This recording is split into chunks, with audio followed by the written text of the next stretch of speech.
多谢品选同款是医药新闻来讲破伤风。破伤风是一种由破伤风的细菌伫人体产生毒素所引起的急性的传染病，可能因为擦到伤啦、烧烫伤等等较深的外伤所引起的。不过最近有基层的诊所出现破伤风的疫苗欠费，无半支通订。对了，这个代志，食药署回应讲，目前全台湾每个月破伤风的疫苗用量差不多是8万到9万剂。国产的破伤风的类毒素因为原料有问题，暂停生产，估计3月份就会恢复生产。食药署专案输入的疫苗，估计这礼拜就会放行差不多20万剂。过年前又搁放行7万多剂，短期内应该无欠疫苗问题。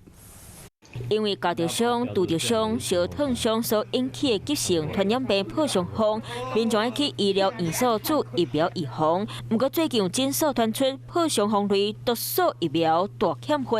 类毒素的话，在台湾这2年货源都非常的不稳定哈，那就是有几个原因哈。第一个大概就是你很难订，那第二个大概厂商会要求你订到数量之后你才能。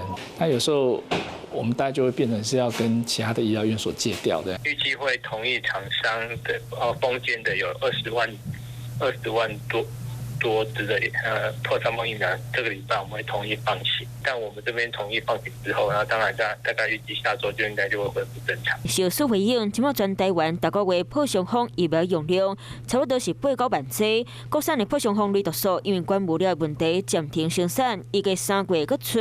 即马食署批准2间公司专案输入，预计疫苗检验差不多是60天。这礼拜会发2批20多万剂，过年前会搁发3批7万多剂，拢总28万3170剂，所以短时间内没有欠疫苗的问题。没有药，你就变要防止感染，对，你就如果就变要做怎么讲，你就变你要培养嘛，哈，你就培养看得到有破伤风。好，这样子，但是那个都缓不济急哦。因为破伤风疫苗算是一定爱传的预防药啊，不过检验时间差不多要2个月才会发，因此还有食药署的动作要较紧的，确保基层的诊所无药通用。华视新闻看起来，赶快订阅我们的华视新闻 YouTube 频道，欢迎按赞、订阅、开启小铃铛，最新最及时的资讯要提供给你。